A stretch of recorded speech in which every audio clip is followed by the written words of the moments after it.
حضرت علی اکبر 6 ماہ کے تھے۔ ان کی ماں رباب تھیں جو امرؤ القیس کی بیٹی تھیں۔ سکینہ علی اصغر کی پدری اور مادری بہن تھیں۔ اس بچے کے نام کے بارے میں علامہ مجلسی جلاء العیون میں فرماتے ہیں، بعض نے اس کا نام علی اصغر لکھا ہے۔ زیارت عاشورہ میں ذکر ہوا ہے کہ سلام ہو تیرے فرزند علی اصغر پر کہ جس کی شہادت کی وجہ سے تم پر ایک سخت مصیبت آئی۔ مختصر کلام یہ کہ امام حسین علیہ السلام اپنی بہن ام کلثوم زینب صغریٰ کے پاس آئے اور ان سے فرمایا، اے بہن، اس خیر خوار بچے کی حفاظت کے لیے تجھے وصیت کرتا ہوں۔ چونکہ یہ 6 ماہ کا ہے اس لیے یہ دیکھ بھال کا محتاج ہے۔ جناب ام کلثوم نے عرض کیا، بھیا 3 روز ہو چکے ہیں کہ اس بچے نے پانی نہیں پیا، اس قوم سے پانی مانگ دو۔ امام حسین نے علی اصغر کو اپنی گود میں لے لیا اور اس قوم کی طرف گئے اور قوم سے خطاب فرمایا، تم نے میرے بھائی انصار اور اولاد کو شہید کیا، ان میں سے صرف یہ بچہ رہ گیا ہے اور شدت تشنگی سے یہ پرندے کی طرح منہ کھولتا ہے اور بند کرتا ہے۔ اس بچے کا کوئی گناہ نہیں ہے، اسے میں تمہارے پاس اس لیے لے کر آیا ہوں تاکہ تم اس کو پانی دے دو۔ اے قوم، اگر مجھ پر رحم نہیں کرتے ہو تو نہ سہی اس بچے پر تو رحم کرو۔ کیا تم اس بچے کو نہیں دیکھتے ہو کہ کس طرح تشنگی کی حرارت اور شدت سے اپنا منہ کھولتا ہے اور بند کرتا ہے؟ ابھی امام کا کلام تمام نہیں ہوا تھا کہ عمر سعد کے اشارے سے حرملہ بن کاہل اسدی نے اس کے نازک گلے کو تیر 3 شعبہ کا ہدف قرار دیا کہ تیر گلے پر لگا اور کہ تیر علی اصغر کے بائیں رگوں سے لے کر دائیں رگوں تک کاٹتا گیا یا ایک کان سے لے کر دوسرے کان تک ذبح کرتا گیا۔ کہا کہ اے قوم، یہ میرے جسم کی جان ہے، وہ سب اصغر تھے، یہ میرا اکبر ہے۔ قیامت کے دن یہ میری سب سے بڑی حجت ہے، میرا یہ علی اصغر حیدر ثانی ہے۔ اس کا اس بچپن میں کوئی قصور نہیں، میدان جنگ میں اس کا کوئی سپاہ بھی نہیں۔ اس سعادت سے محروم قوم میں سے حرملہ نے کینے کا تیر اس کے حلق کی طرف پھینکا، اس کے گلے پر لگ کر مظلوم کو لگا اور مظلوم سے اچھل کر وہ زہر آلود تیر سے شعبہ بلند ہوا کہ وہ اس بچے کو پست قوم کی طرف لے آیا، حالانکہ وہ آواز دیتا تھا، اے قوم، کیا کوئی دل ہے کہ جو خدا سے ڈرے اور اس بچے کی طرف توجہ کرے؟ جواب کے بجائے حرملہ نے ایک تیر کمان میں رکھا اور اس بچے کو تیر کا نشانہ بنایا، جو کہ شدت ذوف اور پیاس کی وجہ سے بے تاب تھا۔ جب اس کا روشن چہرہ دیکھا کہ خون سے سرخ ہو گیا ہے تو دن اس کی نظر میں شب تاریک ہو گیا۔ ماں نے اس حال میں گریہ کیا، اے علی اصغر، میرے روشن چاند، تم میرے پہلو سے کیوں جدا ہو گئے؟ میں بے نوا تیری ماں ہوں، اے میرے بیٹے علی، اے میرے بیٹے علی، میں تیرے حسین چہرے پر قربان، میرا دل مردہ تیری خوشبو سے زندہ تھا۔ تیرے دشمن کے ہاتھ کا میں کیا کروں، اے میرے علی اصغر، اے میری علی اصغر، تو میری تاریک رات کی روشنی تھا، تیرے غم کی وجہ سے میرا سکون ختم ہو گیا، میں داغ جدائی سے دوچار ہو گئی، اے میرے بیٹے علی اصغر، اپنی آنکھ کھول اور ناز کر اپنے غنچے جیسے لب کھول، حرملہ کی جفا کا بھید کھول، اے میرے بیٹے علی، اے میرے بیٹے علی۔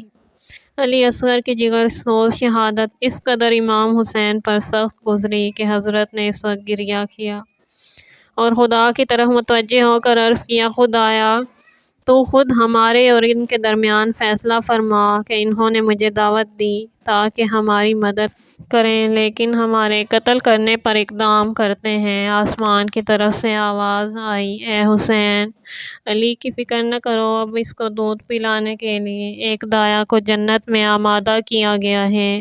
یہ آواز حسین کو تسلی دینے کے لیے تھی تاکہ علی اصغر کی مصیبت کو برداشت کر سکیں۔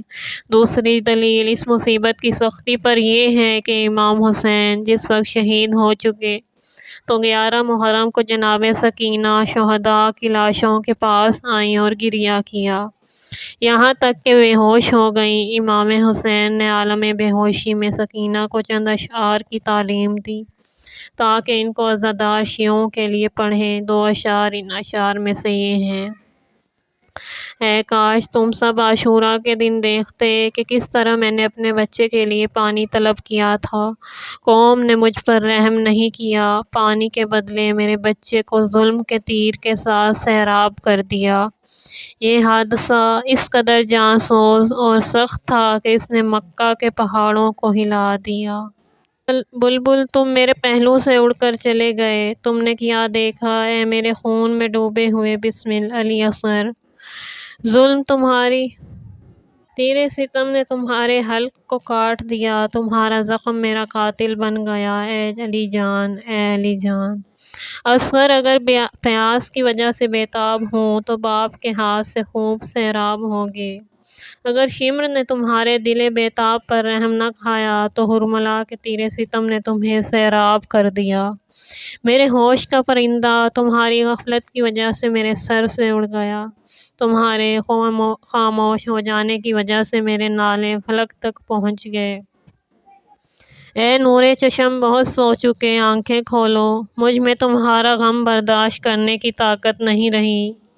مجھے یہ آسرا تھا کہ تم ہر حال میں میرے ہمدرد ہوگے، زبان کھولو اور بچوں کی رفاقت اختیار کرو۔ ایک اور روایت میں ہے کہ جس وقت علی اصغر اپنے باپ کی گود میں تڑپ رہے تھے تو ظالموں میں سے ایک جس کا نام حسین بن تمیم تھا، اس نے ایک تیر علی اصغر کی طرف مارا اور وہ تیر حضرت امام حسین کے لبوں کو لگا۔ امام حسین کے لبوں سے خون جاری ہوا۔ امام روئے اور خدا سے عرض کی، خدایا جو کچھ دشمن نے مجھ پر، میرے بھائیوں پر، فرزندوں پر اور رشتہ داروں پر ظلم کیے، ان کی تیری درگاہ میں شکایت کرتا ہوں۔ ابو مخنف کی روایت کے مطابق جب امام حسین علی اصغر کے لاشے کو جبکہ اس کے گلے سے خون جاری تھا خیموں کی طرف لے گئے تو سکینہ اپنے باپ کے استقبال کے لیے آگے بڑھی اور عرض کیا، بابا جان شاید آپ میرے بھائی کو سیراب کر کے لے آئے۔ امام روئے اور فرمایا، بیٹی اپنے ذبح شدہ بھائی کو لے لے کہ دشمن کے تیر کی وجہ سے اس کا سر جدا ہو چکا ہے، اس وقت خدا جانتا ہے کہ سکینہ پر کیا گزری۔ اس نے کہا، اے میری جان تم نے مجھے آگ لگا دی، اس غم سے میری جان زار کو جلا کر راکھ کر دیا۔